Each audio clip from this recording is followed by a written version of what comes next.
నమస్తే friends, welcome to my channel. మరో మంచి వీడియోతో మీ ముందుకు వచ్చేసింది మీ చేతుమమ్మ. అదేనండి మాటండి అమ్మ. ఇప్పుడు రాత్రి 11:15 అవుతుందండి. ఈ 11:15కి ఏం వీడియో చూపిస్తున్నావు అని అనుకుంటున్నారా? ఈరోజు మన చలిబోనం అని వేసుకుంటున్నామండి. అందుకే స్పెషల్ ఉంటేనే కదా మీ ముందుకు నేను తీసుకొచ్చేది.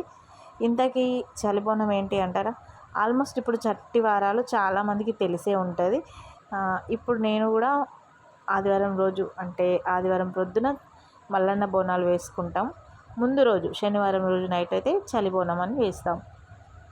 అది కూడా అన్నం తిన్న తర్వాత అన్నీ క్లీన్ చేసుకొని, రూమ్స్ క్లీన్ చేసుకొని, గిన్నెలన్నీ క్లీన్ చేసేసుకొని, స్నానం చేసుకొని అప్పుడు మనం చలి బోనం స్టార్ట్ చేయాలి. చూడండి, ఇలా నేను నా దోశలతోనైతే 5 దోశలు బోనం కోసం అయితే రెడీ చేసుకుంటున్నాను.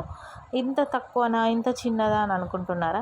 ఎందుకంటే నేను ముందే అంటే మేము ఎప్పుడైతే బోనాలు స్టార్ట్ చేసామో నేను సపరేట్గా చేసుకోవడం అప్పటి నుంచి ముందే ఆలోచించుకున్నా. ఎందుకంటే బోనం మళ్ళీ మనం తొక్కులల్లా బయట పడేయరాదు, ఎవరికి పెట్టరాదు.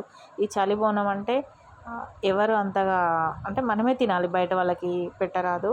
పొద్దున మనం మళ్ళీ నెక్స్ట్ డే రోజు మల్లన్న బోనాలు వేస్తాం కదా, అప్పుడు భోజనాలకి చాలామంది వస్తారు. అప్పుడు ఆ రోజు వండిన బోనాలు తింటారు, కానీ ఈ బోనం అయితే ఇంట్లో వాళ్ళు మాత్రమే తింటారు, ఈ చలి బోనం. ముందుగా అయితే నేను స్టవ్ అంతా కడిగేసేసుకున్నాను కదా, తర్వాత బొట్లు పెట్టేసుకొని నేను కూడా బొట్టు పెట్టేసుకొని అగ్నిదేవుడికి అయితే దండం పెట్టుకొని బోనం కుండ పెట్టాను. చూడండి ఎంత చిన్నగా ఉందో బోనం కుండ. చెప్పాను కదా, నేను ముందే అనుకొని స్టార్ట్ చేసినాను. మనం అంటే ఎట్లా స్టార్ట్ చేసేటప్పుడు ఎట్లా చేస్తామో ఎవ్రీ ఇయర్ అట్లనే చేయాలన్నట్టు. ఇక మనం ఫస్ట్ పెద్దగా అనుకున్నాం అనుకోండి, మళ్ళీ పెద్ద పెద్దగా అంటే వెళ్తూనే ఉండాలి, తగ్గొద్దు. కాబట్టి మనం తక్కువ పెట్టుకుంటే బాగుంటుందన్న ఆలోచనతోనైతే 5 దోశలు నేను తీసుకున్నాను. అది కూడా ఫుల్గా కాదు, అట్లా కొద్ది కొద్దిగా తీసుకున్నాను. అట్లనే స్టార్టింగ్ తీసాను, అట్లనే మళ్ళీ ఇప్పుడు దాదాపు ఇక అట్లనే కంటిన్యూ అవుతుంది అనుకోండి. ఇప్పుడు మనం బోనం రెడీ అయిపోయింది ఆల్రెడీ. మధ్యలో ఒక చిన్న తమాషా అయితే జరిగింది, అది నేను లాస్ట్లో చెప్తాను. ఇప్పుడు బోనం అయిపోయింది. బోనం మనం కలుపుతున్నప్పుడు కూడా మాట్లాడొద్దు, చేస్తున్నప్పుడు కూడా మాట్లాడొద్దు. పక్కనకు వచ్చి మాట్లాడాలి ఒకవేళ ఏదైనా మాట్లాడేది ఉంటే. ఇక్కడ చిన్న కట్టె ఉంది చూసిందా, చిన్న చెంచా, అది నేను బోనం కలపడం కోసం అయితే యూజ్ చేస్తున్నాను. ఇది నేను సపరేట్గా పెట్టేస్తాను. ఏదైనా దేవుడికి సంబంధించినవి ఉంటే దీంతో కలిపేయచ్చు. ఎందుకంటే మనం అన్ని స్పూన్లలో కలిసిపోతాయి. ఒక్కొక్కసారి ఏదైనా అత్యవసరం దొరకకపోతే అదే వాడతారు. ఎవరైనా చుట్టాలు వచ్చినా వాళ్ళు తెలియకపోయినా వాళ్ళు పెట్టేస్తారు. ఇక ఇదైతే నేను ఒక పక్కకు పెట్టేస్తాను, చెక్కది. ఇది అంతగా ఎవరైనా ఇంటికి వచ్చినా ఇట్లాంటి చెక్కవి ముట్టరు, కొంచెం మంచి మంచి కనబడేమో కూడా పెడతారు. అందుకే నేను దీన్ని అయితే పక్కకు పెట్టేశాను.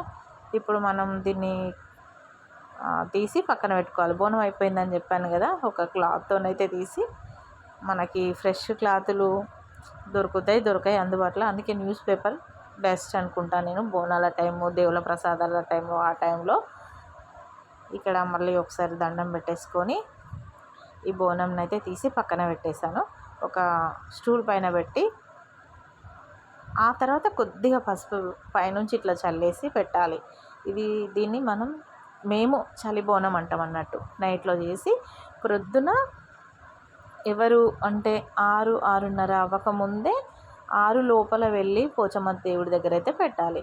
మనం ఇంటికి వచ్చేసరికి ఇంటి దగ్గర ఉన్న వాళ్ళు ఊడ్చి ముగ్గు వేయాలి బయట చల్లి.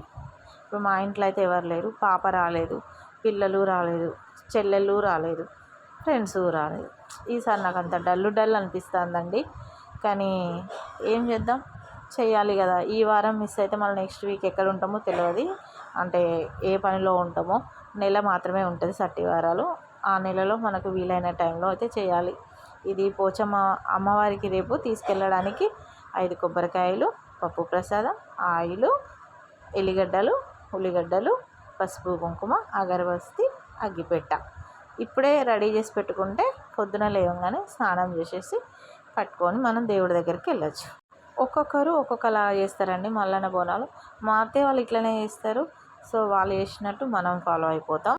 ఏందో రేపు పొద్దున ఎట్లా చేయాలో ఏమో, చైతుగాంతో టెన్షనే పట్టుకున్నది. అలాగే స్కూల్కి కూడా వెళ్ళాలి రేపు. ఏమవుతుందో ఏమో, కొంచెం టెన్షన్ ఉంది. కానీ అట్లా అని డల్ కూడా ఉందండి, ఎవరు లేరు తోడుకి. వాళ్ళు ఉంటే హ్యాపీగా అనిపిస్తుంది. పిల్లలున్నా చెల్లున్నా ఎవరున్నా. ఈరోజైతే ఈసారి బోనాలప్పుడైతే ఎవరు లేరు. చూద్దాం రేపు దేవుడు మరి భోజనాలకి ఎవరిని తీసుకొస్తాడో చెప్పినాం, కానీ చూడాలి. భోజనాలకు ఎవరు రాకపోయినా మనకంత మంచిగా అనిపించదు, అసలు చేసుకున్నట్టు అనిపించదు. వట్టప్పుడు కాకపోయినా ఈ దేవుళ్ళకి ఏవి చేసుకున్నా ఒక నలుగురు వచ్చి ఇంట్లో భోజనాలు చేస్తే మనకు సంతృప్తి అనిపిస్తుంది. మరి మీకు ఈ వీడియో నచ్చితే మాత్రం లైక్ చేయండి, షేర్ చేయండి, కామెంట్ చేయండి, సబ్స్క్రైబ్ చేయడం మాత్రం మీరు మర్చిపోకండి. మర్చిపోరని నాకు కూడా తెలుసు. Thank you for watching.